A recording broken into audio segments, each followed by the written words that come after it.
Bonjour, bienvenue dans ce 11e épisode du 14h42, l'émission en partenariat avec Arrêt sur Image et Next Impact, le nouveau nom de PC Impact. La semaine dernière, Tarek Krim, qui est un des membres du Conseil national, du Conseil national du numérique, a rendu un rapport à Fleur Pellerin qui s'appelle « Valoriser les talents des développeurs français ». Il explique « Nous perdons la bataille pour l'invention du monde de demain parce qu'on a trop longtemps déconsidéré notre principal actif numérique, les développeurs ». Aujourd'hui, pour en parler avec nous, deux invités. Roxana Rugina, bonjour. Bonjour. 26 ans, d'origine roumaine, qui est en ce moment étudiante à Simplon et qui va lancer bientôt Simplon.co et Simplon Roumanie. Kwame Yamian, 38 ans, bonjour, qui est directeur général adjoint de 42 Born to Code. Exactement. C'est ça, qui est l'école lancée par Xavier Niel de Free l'année dernière, où il y a combien d'étudiants ? 890 à peu près. 890 étudiants. On va commencer par une petite bio pour savoir qui on a affaire. Roxana, donc vous êtes d'origine roumaine, vous avez fait des études de communication là-bas. En Roumanie, communication, en France, plutôt web et art numérique. J'ai commencé à travailler dans la publicité marketing et en venant ici, je me suis orientée vers la culture, l'événementiel et le travail avec des artistes et l'art numérique surtout. J'ai vu une publicité que vous avez faite. Oui. Où il y avait des filles qui rentraient à moitié nues. Des campagnes un peu out of the box pour marquer l'esprit des gens. C'était aussi l'esprit hack des systèmes et comment on fait pour vraiment transmettre un message au plus de monde. Donc là, c'était sur l'empowerment des femmes et le fait qu'elles puissent avoir le courage de se déshabiller en public, même si on est dans une société qui est encore très traditionnelle, très marquée par la religion. En fait, c'était toute femme qui rentrait dans le magasin et qui retirait ses vêtements avait le droit de venir se rhabiller et de ressortir avec les vêtements sans les payer. Oui, exactement. C'était pour une marque de vêtements roumaine en plus. Donc ça n'a pas coûté grand-chose à la marque, mais par contre, c'est une visibilité mondiale. C'était en base énorme, oui. Ouais. Alors j'ai vu sur votre profil Viadeo, vous vous présentez comme médiatrice des idées en action. Exactement, je suis plutôt orientée vers l'action. Je préfère faire que de parler. Et c'est comme ça en fait que j'ai commencé aussi à programmer en faisant, à apprendre la programmation. Alors pourquoi vous êtes mis au code ? Pourquoi? Parce qu'on ne peut pas faire sans. En fait, j'avais beaucoup de clients qui voulaient des campagnes numériques, aussi des sites que des blogs.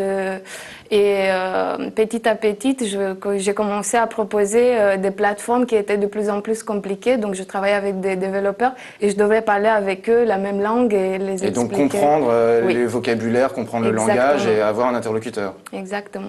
Ouais. Et c'était pas trop compliqué pour quelqu'un qui a des études à la base plutôt littéraires, enfin... Non, c'était complémentaire, je pense, apprendre plusieurs langues et d'une manière autonome. Moi, j'ai appris le français toute seule en le parlant ici.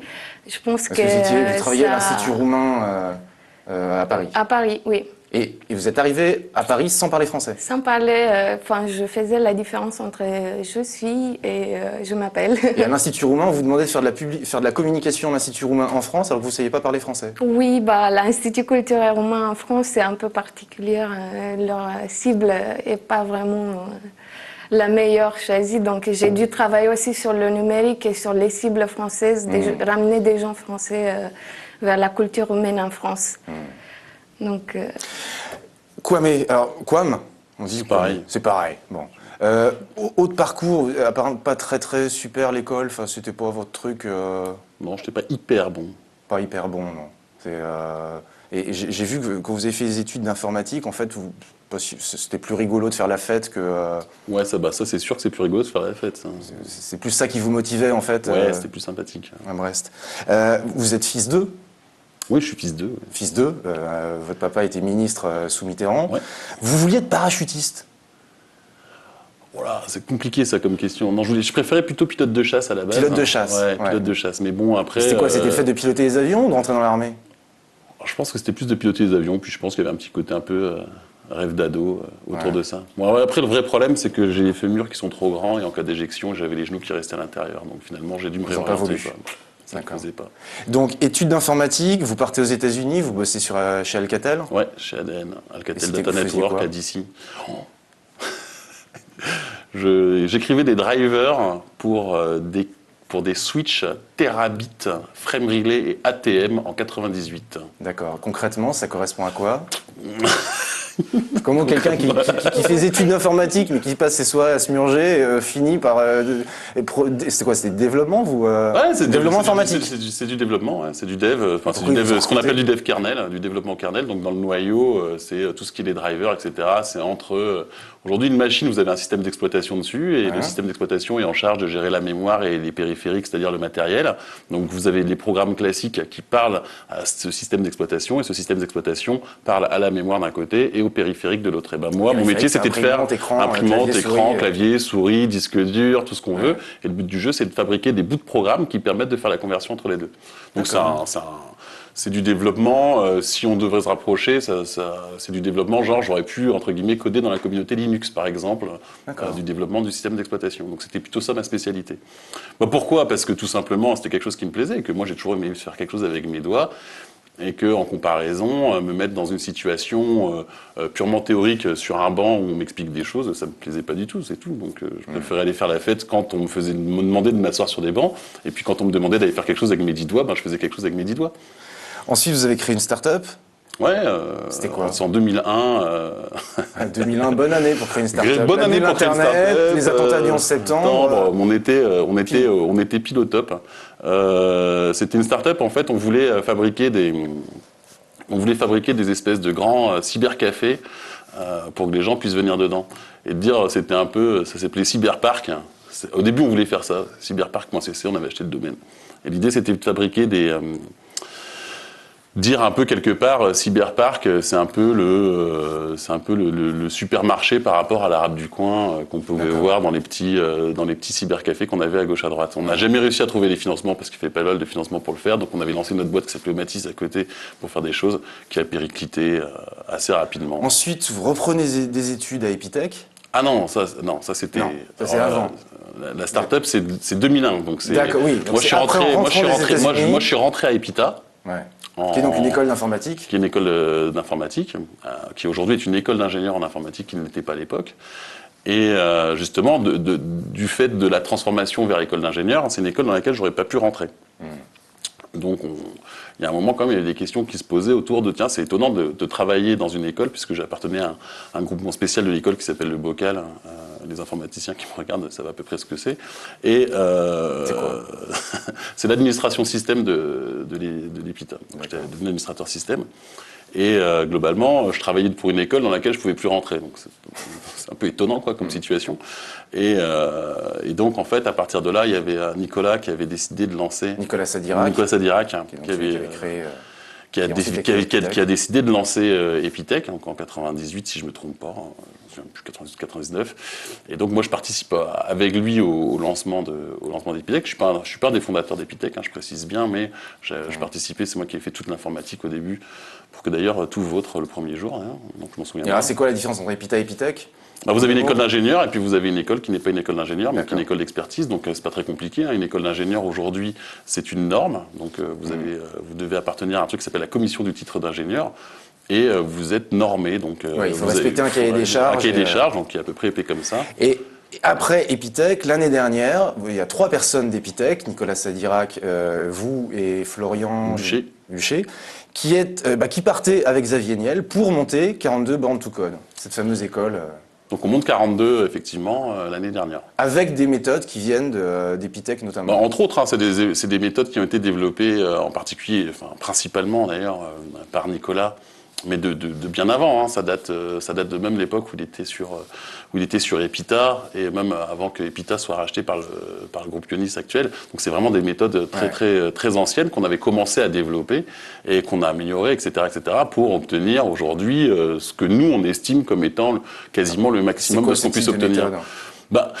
C'est des méthodes qui dans la théorie sont très connues. Je veux dire, si vous avez invité sur le plateau un théoricien de l'éducation, vous aurez dit, oui, non, mais il n'y a pas de souci, c'est des méthodes d'apprentissage qui sont très connues, qui ont été principalement d'ailleurs développées en termes de théorie par Piaget. Donc c'est des trucs qui datent des années 50-60.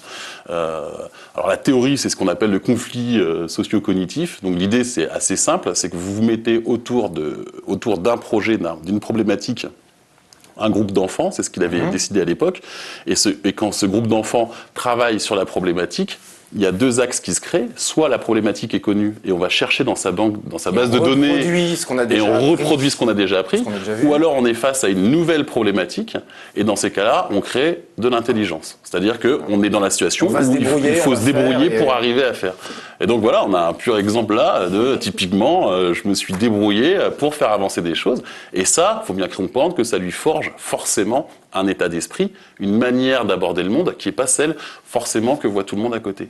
Et donc, au travers de ça, le but du jeu, ça a été de développer... Alors, tout début, c'est pas ça l'histoire. L'histoire, c'est qu'on est plutôt informaticien à la base. Donc, nous, moi, on fait des choses et mieux ça se passe. Donc, typiquement, on a mis en place des systèmes de moulinettes, de machin, etc. pour faire des corrections automatiques des étudiants. Alors, la moulinette, il faut expliquer. Bon, c'est un programme qui passe, en fait, globalement, comme on n'a pas envie de corriger des copies, parce que c'est quand même chiant à mourir de corriger des copies. Vous passez les programmes dans un logiciel qui s'appelle la moulinette, qui vérifie. Si un point virgule de trop, un espace de trop, c'est... ça, bip, bip, c'est zéro, ça corrige ça tout seul. Et à la fin, effectivement, on est en mesure de corriger 900 étudiants en une fois. Alors vous allez me dire, ouais, mais bon, c'est quoi le rapport? Le rapport, c'est qu'en fait, ça change complètement la relation de l'étudiant à l'examen. Si quelqu'un a zéro parce qu'il a écrit absolument n'importe quoi, ou quelqu'un il a zéro parce qu'il a fait juste un point virgule, vous en rendez pas compte en fait. Mais non, mais nous on s'en fout. Surtout. Et surtout que c'est gravissime. Entre quelqu'un qui a juste fait une petite erreur et quelqu'un qui En 1996, on passe de Ariane 4 à Ariane 5. Ouais. Ariane 5, elle décolle, elle se met à l'horizontale, elle explose. Pourquoi? En termes informatiques, ils se sont gourés de 1 bit. Parce que la fusée, elle a accéléré, la Ariane 4 a accéléré jusqu'à des valeurs de 200, donc ils avaient codé ça sur 8 bits. Quand on est passé à Ariane 5, on a accéléré sur des valeurs de 300, mais ils ont laissé sur 8 bits. Donc on avait ce qu'on appelle un overflow, donc il manquait 1 bit pour réussir à supporter l'accélération d'Ariane. Et elle a explosé en vol. Alors ça vaut combien? 19 999 sur 20 ou 0? Voilà, ça vaut 0. Donc nous, on fait informatique. Et demain, quand il y a des gens... Ça marche pas, mais demain, vous allez avoir des gens qui... D'ailleurs, ça arrive aujourd'hui. Si vous allez à l'hôpital américain, ils ont des systèmes où vous avez le médecin qui est dans un robot et vous avez à côté un robot qui est en train d'opérer la personne avec à distance, une distance de 5 mètres. Si vous faites un overflow et que vous avez un coup de bistouri comme ça qui part dans le patient, un overflow, c'est-à-dire... on dépasse la mémoire.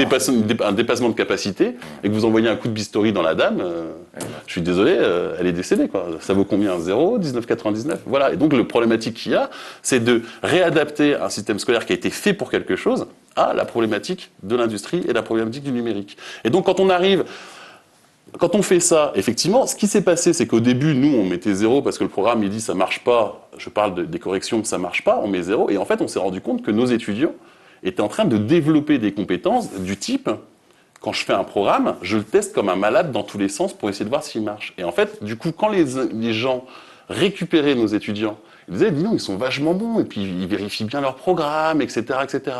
Et en fait, on s'est rendu compte que le fait d'être passé en moulinette, c'était pas juste le fait de faire une correction automatique et que c'est plus facile pour nous, mais c'est aussi, en fait, l'étudiant développe des stratégies pour réussir à passer au travers de la moulinette, et ces développements de stratégies, ça crée de la compétence, et c'est cette compétence qui, entre autres, est appréciée par l'industrie. Est-ce que ça veut dire que dans les autres écoles qui n'utilisent pas ce système-là et qui pourraient éventuellement donner un 19,99, c'est complètement dépassé? Là, c'est une question qui que ça marche pas. En tous les cas, ça marche pas quand vous... si vous avez un étudiant qui est habitué à avoir 18 sur 20, et qu'effectivement, votre étudiant, il est habitué à avoir 18 sur 20, et quand il a 18 sur 20, il veut une petite tape sur les fesses et un bifton de 50 de la grand-mère, quand vous allez le mettre, effectivement, en situation professionnelle, où il va dire... marcher 80% du temps, non, mais il a écrit 90% du code. Ouais. Il a écrit 90% du code. Vous avez quand même un risque majeur que ce soit considéré comme étant pas possible par... je sais pas, vous achetez une bagnole, elle explose une fois sur 10. Vous dites, je monte dedans, je monte pas dedans. Vous vous posez des questions. Ça se passe comme ça, le système de notation à Simplon? Déjà, il n'y a pas un système de notation à Simplon. Ouais. Il y a un système d'évaluation qui est sur les projets qu'on met en place parce qu'on est aussi beaucoup de porteurs projets, on travaille en équipe sur des projets.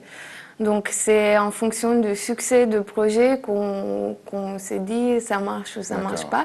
Et surtout on teste, on essaie de sortir le plus vite le MVP, le minimum viable product, pour le tester avec des utilisateurs en vrai et voir si le projet a un impact réel, s'il y a vraiment, si ça répond à un problème, s'il y a une solution qu'on peut faire, qu'on peut adapter mieux pour les demandes des utilisateurs qui viennent en plus de ce qu'on a passé au début.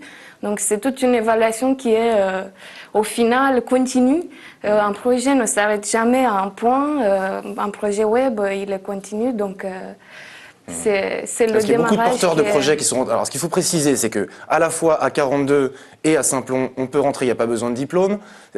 Par contre, il y a une sélection. Alors c'est pas les mêmes exactement. On parlera tout à l'heure des procédures de sélection dans les deux écoles. Mais qu'une des particularités à Simplon, c'est qu'il y a vraiment beaucoup de porteurs de projets qui viennent pour justement finaliser leur projet. Alors qu'à 42, il n'y a pas vraiment. Enfin, l'important pour vous, c'est pas de trouver des gens qui portent déjà un projet pour les valoriser. C'est vraiment de former des bêtes, quoi. Non, clairement pas. C'est pas du tout.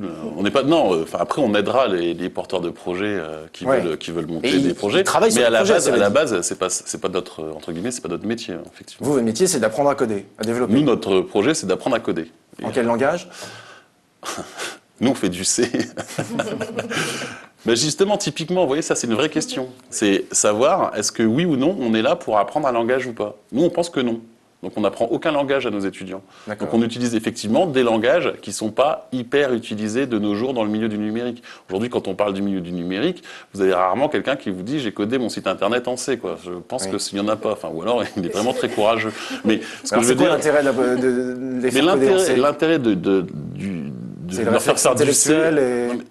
Là, on a parlé d'une notion qui est hyper importante. Le principe final de 42, un des grands principes, c'est d'apporter un set de compétences aux étudiants qu'on peut réduire autour d'une notion qui se dit en anglais qu'on appelle le computational thinking. Donc l'idée, elle est simple. Vous avez d'un côté l'ordinateur, la machine. La machine, c'est informatique. En français, c'est la pensée procédurale, je crois. D'accord. L'idée, c'est que vous avez d'un côté une machine, c'est rapide, c'est précis, mais c'est un peu idiot. Okay, c'est même très idiot. Et de l'autre côté, vous avez l'humain, c'est pas précis, c'est pas rapide, mais c'est très intelligent.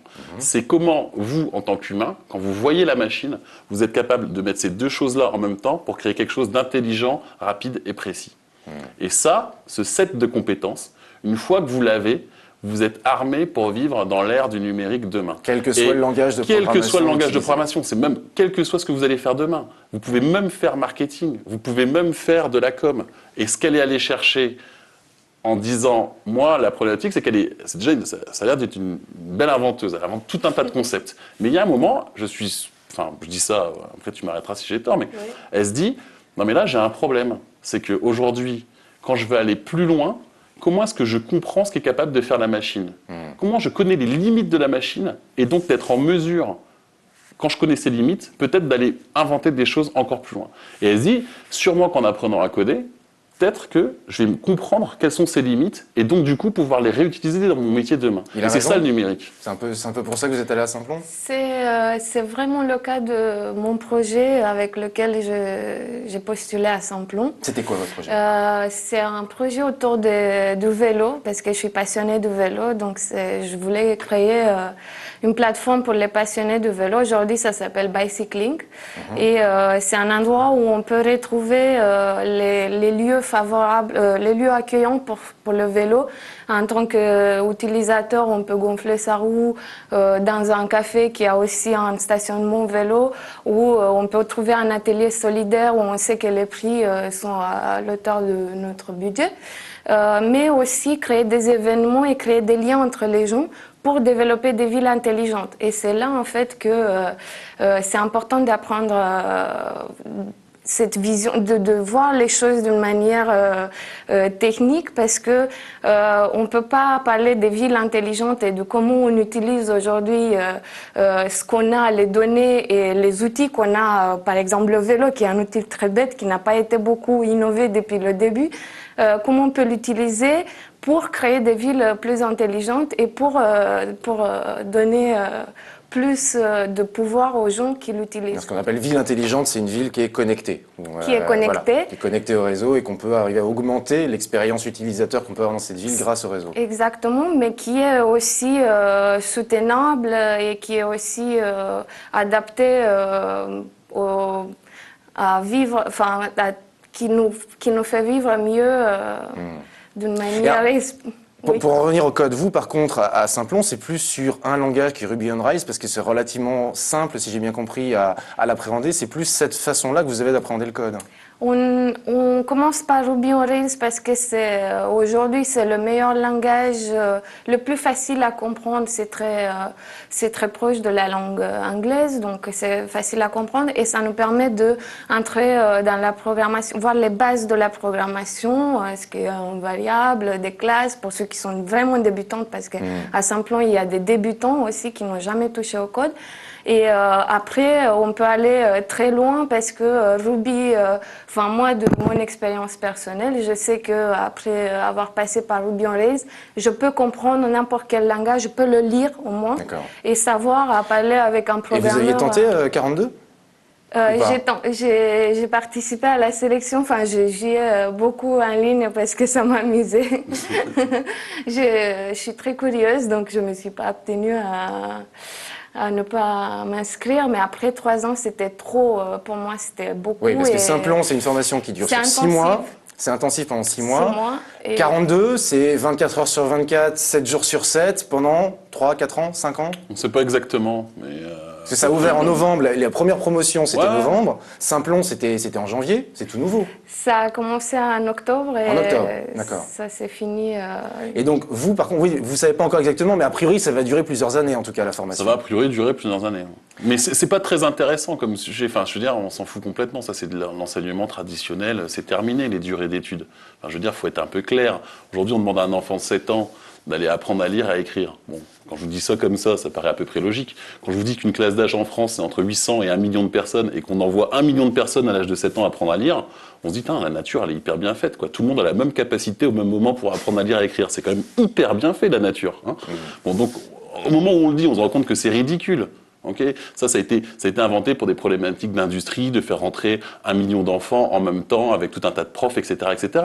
Maintenant, quand on est en termes informatiques, on se rend bien compte qu'on pourrait apprendre à lire à 3, 4, 5, 6, 7, 8, 9, et c'est même pas ça qui va vous dire si demain ou pas vous allez avoir... Il y a des étudiants qui ne viennent que la nuit, par exemple. Oui, des étudiants qui viennent que la nuit. Vous avez des étudiants qui sont arrivés, qui avaient déjà des gros backgrounds en informatique, donc forcément, eux, ils vont plus vite que le débutant, mais franchement, qu'est-ce qu'on en a rien à faire, quoi. Il n'y a pas de prof dans c'est justement parce qu'il n'y a pas de prof qu'on a cette souplesse. Alors comment ils font concrètement s'il n'y a pas de... Parce que vous avez des profs qui vous enseignent le Ruby, qui vous coachent par rapport au projet. Enfin, il y a quelque chose qui est quand même plus accompagné scolaire. On a des trainers qui nous accompagnent au début dans tout l'apprentissage, même de Linux et de tous les systèmes, jusqu'au Ruby on Rails. Et ensuite, on passe plutôt sur un mode projet et on demande l'aide pour des problématiques très spécifiques. Alors qu'à 42, vous leur faites des exercices, ils doivent travailler ensemble. On fait des projets sur lesquels les étudiants doivent travailler ensemble. La différence qu'il y a entre les deux, c'est qu'on ne pourra jamais faire rentrer un groupe d'étudiants le premier jour en leur disant « vous allez me travailler sur une problématique comme tu l'as exposé sur le bicycling et je sais pas, la ville connectée de demain ». Ils y arriveront jamais. Okay, la marche est trop haute. Donc justement, nous, notre métier, et c'est là que c'est très compliqué, c'est de réussir à positionner la marche à la bonne hauteur pour que l'étudiant se dise « je peux la monter », mais qu'en même temps, elle soit pas trop basse pour qu'en fait, au final, il ne s'entraîne pas. Donc notre métier, effectivement, c'est de réussir à mettre des briques qui sont de plus en plus hautes, qui sont à franchir, des épreuves qui sont à passer et qui vont emmener... C'est comme un jeu de rôle. C'est comme un jeu de rôle. Et à la fin, vous devez tomber le monstre final. C'est qui ? Non, je rigole. Mais dans le principe, c'est ça, c'est clairement. Et donc on crée des marches qui sont, on va pas leur expliquer comment est-ce que fonctionne un Linux, on va pas leur expliquer comment fonctionne un langage. On va arriver, on va leur dire, tu dois m'écrire ça. Mais le programme, nous on le sait, il fait à peu près. Et ils ont le droit d'aller chercher dans Google, bien évidemment. Enfin, bien évidemment. Non mais franchement, à part l'éducation nationale et le bac. Okay, il y a un seul pays qui accepte le jour du bac que les élèves aient accès à Internet. C'est le Danemark. Tous les autres pays, c'est interdit. Il faut quand même comprendre qu'un jeune qui va passer le bac cette année, il a 18 ans, il avait 12 ans il y a 6 ans, ils ont tous un smartphone. Le gars, il passe sa vie avec son smartphone, il cause avec ses camarades avec son smartphone et tout. Le gars, on va lui dire, tu vas venir passer une épreuve. D'abord, si tu la rates, sache que tu es à moitié foutu pour les 30 prochaines années. Et quand tu vas arriver, on va t'enlever ton smartphone et on va te parler des rois de France. Tu vois. Donc tu dis, mais si vous me parlez des rois de France, moi je prends mon smartphone et je regarde qui est le roi de France. Tu vois. Un truc, ça paraît assez évident pour tout le monde, quoi. Logique. Et on lui dit non. Si je sais pas, je vais regarder sur Wikipédia. Je vais regarder sur Wikipédia, je vais regarder sur Google, enfin je vais me débrouiller pour manier de l'information, pour avoir l'info. Et puis d'ailleurs, si elle est fausse, je vais en parler avec mon camarade et puis il va me dire non, mais moi je crois pas, puis on va y avoir une négociation, puis à la fin on arrive sur le fait que et oui, on le roi peut de France, modifier Wikipédia machin. si jamais effectivement quelqu'un écrit. Et l'autre, il arrive et on lui dit bah non. Et l'autre, il dit mais vous êtes fous. Enfin, moi je pense qu'aujourd'hui, un jeune de 18 ans qui passe le bac, il doit se dire ils sont un peu déglingués, quoi. Bon, alors. Je sais pas, enfin, il y a quand même une remise en cause fondamentale du truc à avoir, quoi. Alors, en plus de ça, le système, il est tellement bien fait que, effectivement, si on a eu 18 toute sa vie, on arrive au bac, l'année du bac, vos parents se séparent. Bon, vous avez un coup de mou. Vous avez passé un mauvais bac avec des mauvaises notes. On est d'accord, vous rentrez plus à Polytechnique. Une gastro-entérite le jour du bac, ta vie elle est foutue, quoi. Voilà, ta vie elle est foutue, ok. Bon. Le truc, c'est que, effectivement, en 1950, où vous avez un parent sur 8000 qui divorce, c'est pas un problème. Mais aujourd'hui, à Paris, c'est 1 sur 2. Alors, à part générer des machines à exclusion, je vois pas très bien à quoi tout ça, ça va servir. Tout à l'heure, avant l'émission, vous m'expliquiez qu'il y a des étudiants, il y a un étudiant qui était venu vous voir parce qu'il avait des problèmes de santé, il a fallu qu'il travaille pour se payer son opération, donc il n'était pas là pendant 1 mois, et vous m'avez dit, mais c'est pas un problème. C'est pas un problème. Quand il va revenir, le système d'information va lui redonner des projets là où il en était. Puis c'est tout. Donc il n'était pas là pendant 1 mois, il revient et il n'y a aucun souci. Il n'y a aucun souci. Alors que dans le système scolaire, c'est au bout de. On est en retard de 3 minutes, on reçoit un SMS. Vous n'allez pas recevoir un SMS. C'est les parents qui reçoivent un SMS. Mais bon, voilà, oui, évidemment. Et est-ce que vous pensez que le type de modèle d'école que vous mettez en place, respectivement, est-ce que vous pensez que ça peut contribuer à sauver l'éducation nationale ? Sauver l'éducation nationale, d'abord... changer l'éducation nationale. En tout cas, je ne sais pas s'il faut qu'elle soit sauvée. Après, de manière globale, elle marche plutôt bien. C'est-à-dire que même si on dit qu'il y a 150 000 exclus du système scolaire par an, ça sous-entend quand même... quand même 150 000. Ça fait beaucoup, mais ça sous-entend quand même qu'il y a, entre guillemets, 750 000 qui arrivent. Ouais, donc, un ratio qui est quand même... Ah non, après, j'en conviens. Si c'était chez Renault et que toutes les 3 voitures, il y en a une qui ne marche pas, je pense qu'ils auraient des graves problèmes. Donc, c'est pas ce qu'on appelle Six Sigma dans le jargon de l'industrie, quoi. Mais... Voilà, après oui, mais bon, va y avoir... le système scolaire est au courant que tout ça, ça existe. On a reçu, on reçoit régulièrement des gens qui viennent de l'enseignement supérieur de la recherche, du ministère de l'Éducation nationale. On a reçu des gens qui font de la théorie de l'éducation, qui sont venus voir en disant « Ah non, mais ce que vous faites, c'est hyper connu. » Oui, tout le monde sait que ça marche. Enfin, ça marche pas pour tout le monde. Hein, je précise bien. Il peut aussi y avoir de l'échec. Mais il y a de l'échec. C'est aussi pour ça qu'on fait de la sélection. Vous avez des étudiants qui sont inadaptés à notre système. Ils sont inadaptés parce qu'il faut comprendre que vous rentrez en examen uniquement sur des sujets que vous ne connaissez pas. Alors je peux vous dire que ça amuse pas tout le monde. Alors, voilà. le processus de sélection. Entre guillemets. En l'espèce, on va parler du processus de sélection de Simplon. À Simplon, c'est un dossier. Donc c'est pas en fonction du diplôme. C'est un dossier, mais c'est aussi si quelqu'un est un jeune de banlieue, si c'est quelqu'un qui est en situation de handicap, si c'est un étranger, si c'est une femme, c'est plus facile de rentrer à Simplon que si on a un mâle blanc dominant qui a un bac+5 en informatique. On cherche des profils atypiques, donc tout ce qui vient de milieux défavorisés, notamment les filles. Qui ne sont pas diplômées, et notamment les filles. C'est quoi? C'est un tiers de filles à peu près? Un peu plus d'un tiers? 35% de filles. Et on vise 50, donc on espère que la prochaine promo aura encore plus. Après, le plus important, c'est pas le diplôme, c'est la motivation. Et pour ça, il y a aussi le côté projet, parce que c'est clairement quelque chose qui passionne les gens d'avoir un projet à eux, ou avoir une vraie passion, montrer leur motivation via un formulaire qui parle beaucoup de quel est ton héros, quel est ton mentor. C'est des questions qui sont complètement à côté de quelles sont les études des dernières... A contrario, à 42, on rentre dans la piscine pendant 1 mois. Il y a une série d'examens. Les étudiants, ceux qui veulent postuler, vous avez annoncé qu'il y avait 4000 personnes qui avaient postulé et 1000 personnes qui finalement ont été sélectionnées. Donc c'est 1 sur 4 qui n'a pas été... et il y en a 1 sur 3. 1 sur 3. Et il y en a qui... J'avais vu un témoignage comme ça de quelqu'un qui ouais, j'ai plongé dans la piscine et puis en fait j'ai coulé, quoi. Enfin, elle n'a pas réussi à s'en sortir. Elle a fait partie de ceux qui n'ont pas été retenus. Mais c'est super intense. Enfin, il y a des journées de 24 heures. Enfin, ils doivent se noter entre eux. Si jamais il y en a un qui triche, il a moins 42. En matière de notes, enfin, c'est presque militaire comme épreuve. Et d'ailleurs, le mot piscine, si j'ai bien compris, piscine, ça vient d'un concept de l'armée américaine où on faisait sauter des soldats avec tout leur harnais, leur équipement dans une piscine, on leur demandait de nager. Enfin, il y avait un côté... Ouais, c'est parce que moi j'ai fait le lycée naval, donc ça doit dater d'un peu de ça. Qui est un lycée militaire. Ouais, qui est un lycée militaire. C'est aussi... Donc tous ceux qu'on a morflé l'année dernière dans les sélections, c'est à cause du lycée naval. Non, je sais pas. Enfin, ça dépend. Après, il faut venir la faire. Hein. Moi, j'invite les gens à venir l'essayer et puis vous regardez. Non, mais c'est sûr. C'est une expérience. C'est une expérience, ok. C'est une expérience. C'est une expérience. C'est pas fait pour plaire à tout le monde. Elle fonctionne telle qu'elle fonctionne. D'ailleurs, le mail qui est reçu, qui est envoyé à ceux qui ne sont pas sélectionnés, c'est un mail qui explique « Nous pensons que notre système éducatif n'est pas adapté à vous. Il y a d'autres écoles qui existent. Vous n'avez pas réussi à rentrer dans notre programme. Sur une piscine de 900, vous avez à peu près dans la première semaine un tiers qui s'en va seul. Ouais. Okay, donc on leur demande rien, on perd à peu près un tiers des gens. Parce qu'ils n'arrivent pas à tenir la route. Je pense pas que la première semaine, ce soit une question de j'arrive à tenir la route.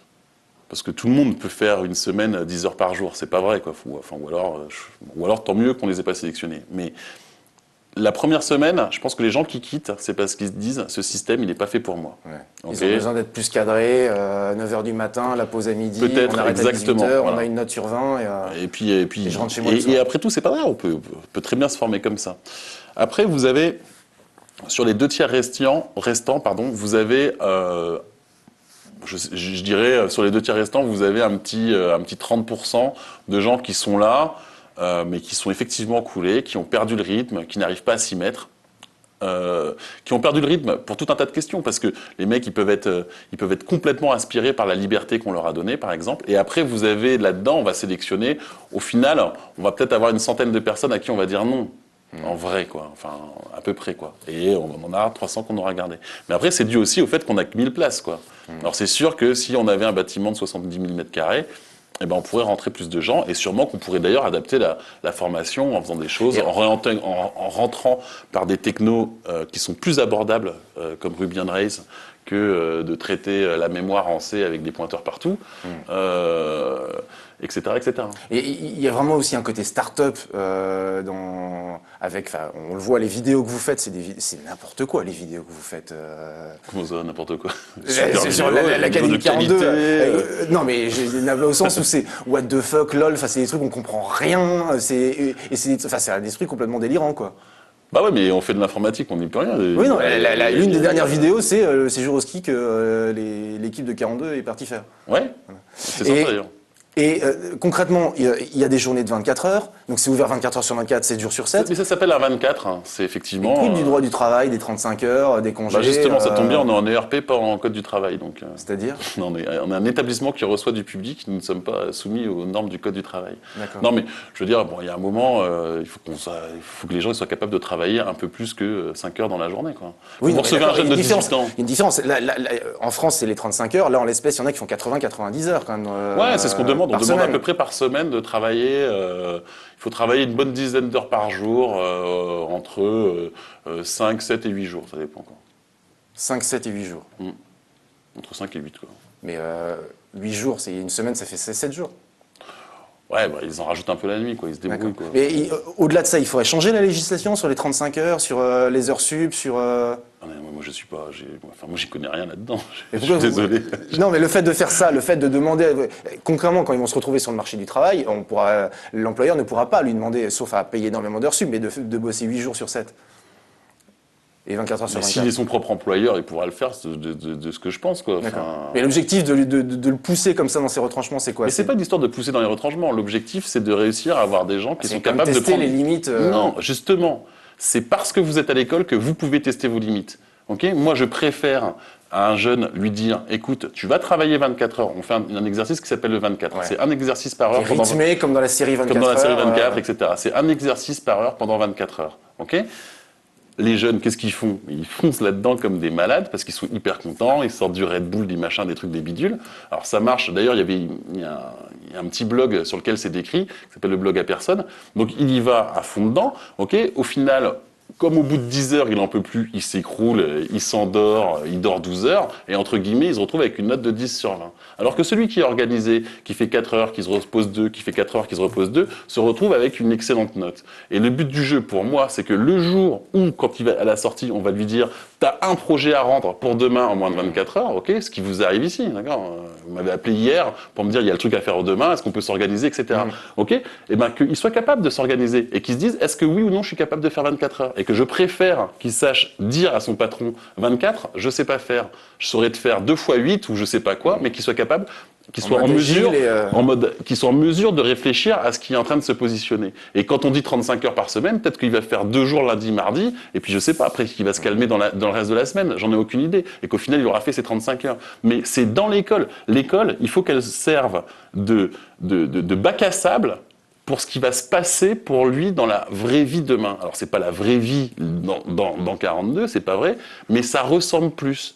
Voilà. Et donc, on veut qu'ils comprennent qu'ils doivent s'habituer à ça. Et pas qu'ils se retrouvent dans une situation un peu bizarre le jour où il sera dans le vrai monde du travail. Et qu'est-ce que tout à l'heure j'ouvrais l'émission en parlant du rapport de Tariq Krim. Est-ce que vous pensez que l'image des développeurs, elle n'est pas perçue à sa juste mesure en France? Enfin, en France et en Roumanie, je ne sais pas comment ça se passe. Vous qui allez ouvrir une école Simplon en Roumanie. En Roumanie, on a beaucoup plus de facilités fiscales. Fiscales pour les programmeurs, ils ne payent pas, pour les salaires par exemple, les boîtes qui emploient des programmeurs, ils ne payent pas les charges, ils payent que les charges sociales, mais pas les taxes. Comment ça se fait? C'est juste pour les programmeurs? Oui. C'est quoi? C'est pour booster C'est une politique d'encouragement pour développer le secteur d'IT en Roumanie pour que les programmeurs ne s'en vont plus à l'étranger. Parce qu'il y avait plein de programmeurs roumains qui... Il y a eu une période quand tout le monde partait à l'étranger pour trouver des fonds pour développer son projet parce que c'était pas le bon... C'est une des choses d'ailleurs que raconte également Tariq Krim dans son rapport, c'est de dire qu'il y a plein de programmeurs, de développeurs, d'informaticiens français qui vont soit aux États-Unis pour trouver des fonds, ou même quand ils restent en France et qu'ils essayent de trouver de l'argent pour lancer leur projet, en fait ils masquent les aspects un petit peu transgressifs ou de leur projet parce qu'ils ont peur d'énerver les banquiers. Je ne sais pas si vous partagez ce... Après, c'est sûr que celui qui veut monter une start-up, s'il va avoir une banque, risque pas de réussir à la monter. Les banques, elles sont pas là pour ça. Elles sont là pour s'auto-assurer leur propre argent. Donc c'est pas la problématique de la banque. Un VC, oui, il est capable de prendre du risque et il sait ce que ça veut dire le risque. C'est son métier, quoi. Donc, est-ce que vous pensez que l'image des développeurs Non, mais la problématique de l'image du développeur, elle est un peu plus simple que ça. La majorité des développeurs est recrutée aujourd'hui par la société de services, ce qu'on appelle les entreprises du service numérique, ou je ne sais plus, ça a changé le nom, là, les SS2I. Et le truc, c'est que la SS2I, c'est un truc qui a été inventé pour répondre à la problématique de l'industrie. Donc la problématique de l'industrie, quand elle a vu... Derrière Ingénieur informaticien, qui était un clip très connu dans les années 90, et qui justement montrait que l'ingénieur informaticien, c'est le mec, on ne sait pas ce qu'il fait avec des câbles, il est au fond de sa salle, et quand je l'appelle, c'est généralement pour dépanner mon imprimante. Exactement. Et donc l'idée, c'était d'avoir des informaticiens qui ne soient là que dans un seul but, un seul objet, qui est d'optimiser le processus industriel existant.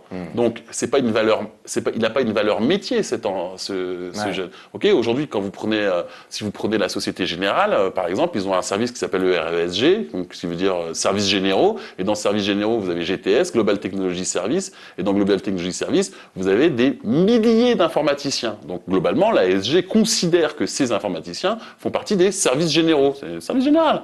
Et donc, ces informaticiens-là ne sont pas là pour inventer de la valeur. Ils sont là pour prendre un processus dit industriel existant et l'optimiser. Maintenant, ce qu'on appelle le développeur, parce que bon, le terme qu'a utilisé Tariq, c'est compliqué, quoi. Déjà, dans son rapport, il n'y a pas que des développeurs, il n'y a pas de femmes. Il n'y a que 2 femmes sur 100. Je veux dire tout ça. En annexe de son rapport, il y avait 100 développeurs français qui, lui, considéraient comme très importants, et avec 2 femmes. Avec 2 femmes. C'est sa vision du truc, hein, mais donc... il a eu du mal à en trouver. Oui, bah, je sais pas, il doit pas traîner dans le bon milieu. Mais... Donc l'idée c'est de dire, le développeur qu'on aime tel qu'il est à San Francisco, c'est un développeur qui cette fois est métier. On ne parle plus d'un développeur qui est coincé dans un sous-sol à la IT Crowd, la série bien connue. On parle d'un développeur qui est rattaché dans le métier. C'est ce que tu fais. Donc on parle d'un développeur qui, avec les gens, sont en train de fabriquer non pas une optimisation de processus, mais sont en train d'inventer un nouveau métier, avec des nouvelles choses qui sont en train de se fabriquer à l'intérieur. Ce qu'il explique dans son rapport, c'est que ceux qu'ont créé Microsoft, Apple et Facebook sont des développeurs, sont aujourd'hui des chefs d'entreprise, sont aujourd'hui des milliardaires, mais que c'était à la base des informaticiens, des développeurs. Mais oui, c'était pas des gens qui sortaient d'école de commerce. Parce que dans l'idée, c'est ce que je disais au tout début, c'est des gens qui ont une capacité intellectuelle adaptée au monde du numérique, qu'on appelle le computational thinking, qu'ils ont eu en apprenant le développement. Mais Bill Gates, ça fait bien longtemps qu'il n'est pas derrière un clavier en train d'écrire des lignes de C. C'est ça qu'on. Mais il a commencé par ça et donc il a Moi, je connais un jeune qui est à San Francisco, qui a une boîte qui s'appelle SocialCam. Quand je vais le visiter, il me dit ouais, ce qui s'est passé, c'est qu'en fait, on a reçu, on fait une spin-off d'une boîte existante. Une spin-off durée légale aux États-Unis, c'est 6 mois. Au bout de 9 mois, en comptant la spin-off, il arrive et il dit comment je vais faire pour, Au début, il se dit comment je vais faire pour vendre mon logiciel. Lui, il est développeur. Il se dit je vais passer par Facebook. Il télécharge l'API Facebook, c'est-à-dire comment est-ce qu'on fait pour se connecter avec Facebook en termes de programme. Il démonte l'API, il voit qu'il y a un trou dans la raquette, il fonce dedans. 9 mois plus tard, 90 millions d'utilisateurs, revendus 60 millions de dollars. C'est ça qu'on appelle le computational thinking. Vous pouvez aller faire Harvard, HEC, Stanford et Wharton. Il n'y a pas une école de business qui va vous expliquer que ça, c'est possible à faire. Et ça, c'est de la compétence que vous créez au travers de l'apprentissage du code. Alors, oui. Et surtout, ça ne va pas vous apprendre si ça marche vraiment dans la vie réelle. Pour ça, il faut vraiment tester le plus vite. Et je voulais rajouter aussi un exemple des pays de l'Est parce qu'ils me sont plus proches. Par exemple, l'Estonie, qui est très connue aujourd'hui pour être très connectés. Là, les adolescents qui sortent du lycée, ils veulent plus être les rockstars des années 80, mais aujourd'hui, ils veulent être des entrepreneurs. Et pour ça, il faut aussi savoir coder. Ils commencent très, très tôt. De l'âge de 5 ans, ils ont mis en place un programme extraordinaire. Alors, il y a une lettre ouverte qui a été publiée, qui a été signée d'ailleurs par des gens de 42 et de Saint-Plon, qui appelle François Hollande et Fleur Pellerin à respecter ce qu'ils avaient dit l'année dernière, à savoir qu'on va développer l'apprentissage du code dès l'école, dès le premier cycle, à partir de 7-8 ans, et ils doivent se rencontrer normalement demain. On a été aussi invités au débat avec le Conseil national du numérique, justement pour discuter d'une stratégie, comment introduire la programmation dans l'enseignement dès le plus tôt. Et là, c'était très intéressant de voir que les gens qui sont responsables à mettre en place tout ça, ils ont besoin de nous en tant que jeunes, mais on est très très jeunes, à partir de 18 ans même. On était à table et ils avaient besoin de savoir quels sont les langages, qu'est-ce qu'on apprend, comment on met ça en place.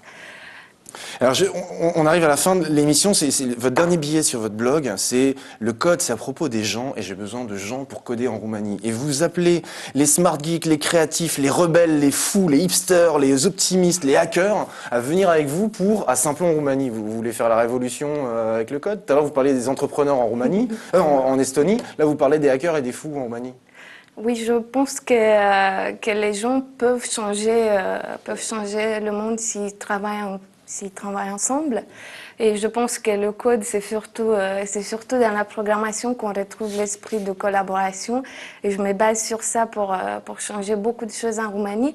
Surtout que là, c'est un terrain fertile pour le do-it-yourself et le débrouille-toi. Donc, je crois que Saint-Plon... Est-ce qu'on peut parler de compétition dans ce que vous faites? Le fait, c'est à la fois de la coopération et de la compétition? C'est exactement ça. Bon. Le principe, c'est de travailler à plusieurs. Bon, ce sera le mot de la fin. Merci beaucoup d'être resté avec nous pour 42 minutes. Merci. On se revoit dans 15 jours. Merci, au revoir.